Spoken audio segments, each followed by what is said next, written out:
ብዙዎች ከስኬት በስተጀርባ ጠንካራ ሴት ወይንም ወንድ አለ ይላሉ። ነገር ግን ያ ስኬት ትዳርን እየገደለ ቢሆንስ?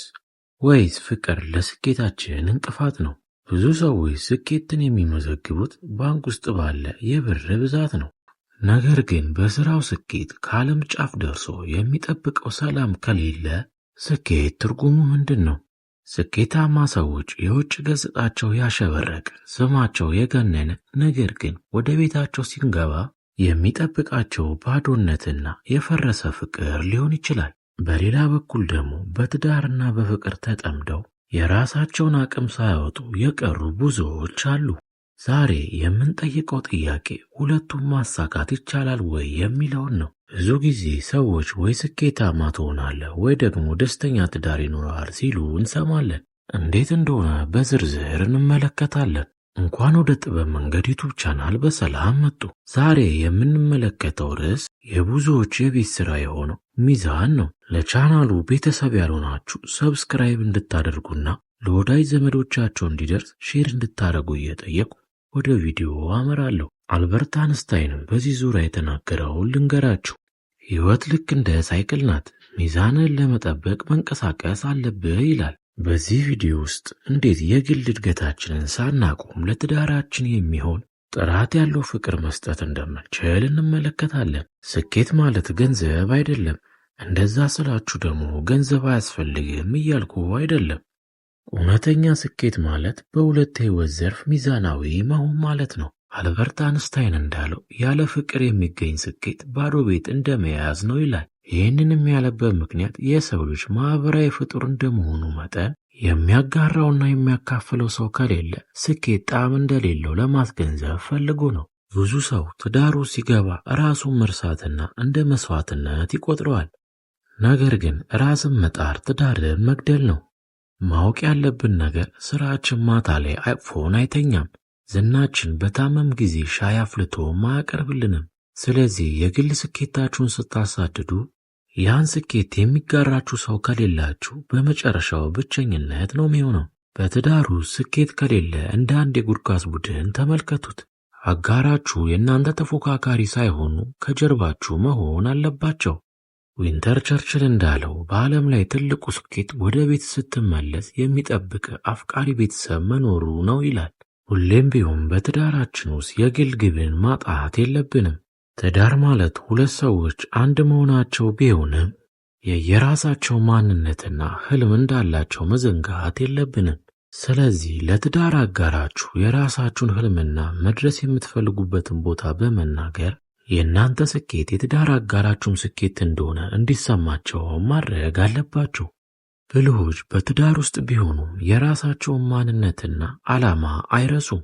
ምክንያቱም ራሱን የሚያከብርና የሚያሳድግ ሰው ለሌላው ክብር መስጠትና ፍቅር መስጠት ይችላል። አንዳንዴ በትዳር ውስጥ ሁለታችሁ ለብቻችሁ ጊዜ ስለሚያስፈልጋችሁ አንዳንዴ ሁለታችሁ ለብቻችሁ የምታስቡበት የምታንቡበትና የምታርቁበት ጊዜ ያስፈልጋችኋል። ከትዳር አጋራችሁ ከኋላ አትሂዱ፣ ላያያችሁ ይችላል። ከፊትም አትሂዱ፣ ላይደርስባችሁ ይችላል። ሁሌም ቢሆን ከጎናችሁ አብራችሁ መጓዝ አለባችሁ። ምክንያቱም ሁሌም ቢሆን ከነሱ ጎን መሆናችሁንና አጋራቸው እንደሆናችሁ ማወቅም ያስፈልጋል። የስኬት ቁልፍ ጊዜ ነው። ነገር ግን ለስራችሁ የምትሰጡትን ያህል ለፍቅር ጊዜ ካልሰጣችሁ መሰራታችሁ ይናጋል። ስለዚህ በቀን ውስጥ ቢያንስ ለ30 ደቂቃ ያህል ያለ ስልክና ያለ ስራ ስሜታችሁን ተነጋገሩ። ሁሌም ቢሆን ስራችሁን ወደ ቤታችሁ አታምጡ። ጊዜያችሁን ለስኬታችሁ እንደምትሰጡት ሁሉ ለፍቅር አጋራችሁም ስጡ። ብዙ ትዳሮች የሚፈርሰው በጠብ ሳይሆን በቸልተኝነት ስለሆነ ነው። በስራችሁ ስኬታማና መለወጥ ከፈለጋችሁ መጀመሪያ ከቤተሰባችሁ ጀምሩና ለውጡት። ስቲቭ ጆብስ ስለ ትዳር እንዲህ ይላል፣ ሀብታችሁን ልታጡ ትችላላችሁ፣ መልሳችሁም ልታገኙ ትችላላችሁ። ነገር ግን ያጣችሁትን ጊዜ በፍጹም አታገኙትም። ስለዚህ ለምትወዱት ሰው ጊዜ መስጠት ትልቅ ኢንቨስትመንት ነው። ፍቅር ለስኬት ጉልበት ሆኖ እንጂ መቼም ቢሆን እንቅፋት ሆኖ አያውቅም።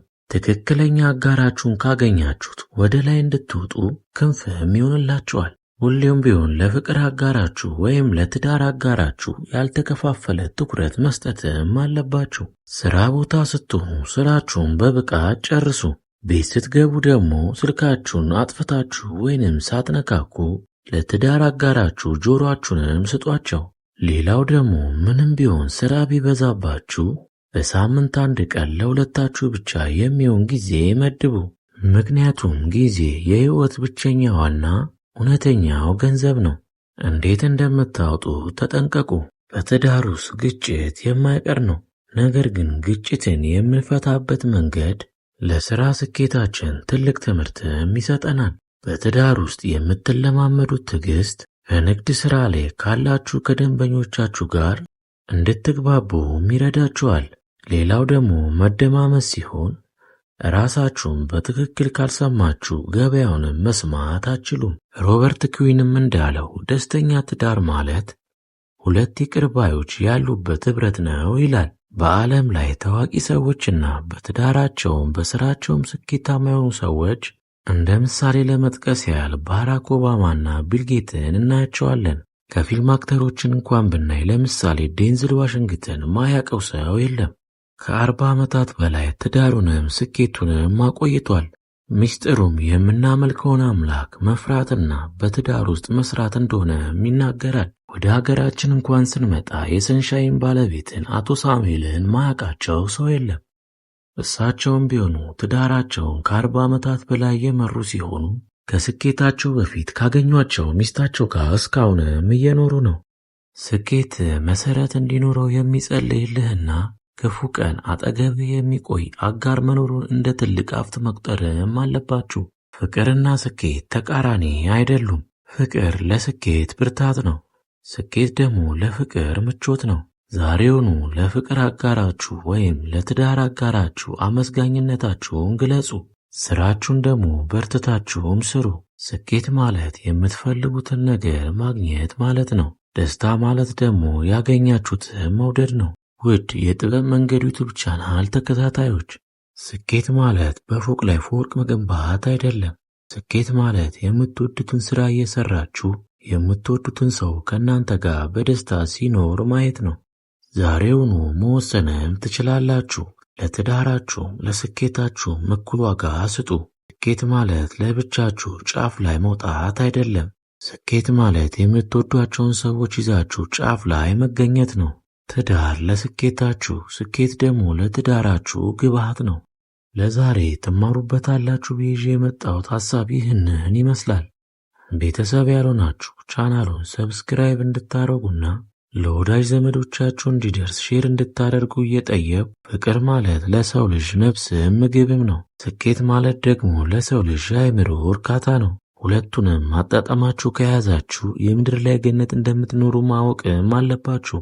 ስለዚህ ይህንን ሐሳብ በደንብ አእምሯችሁ ውስጥ በማብላላት ወደ ድርጊት እንድትለውጡትም እየጠየቁ በሌላ ቪዲዮ እስከምንገናኝ ቸር ያቆየን።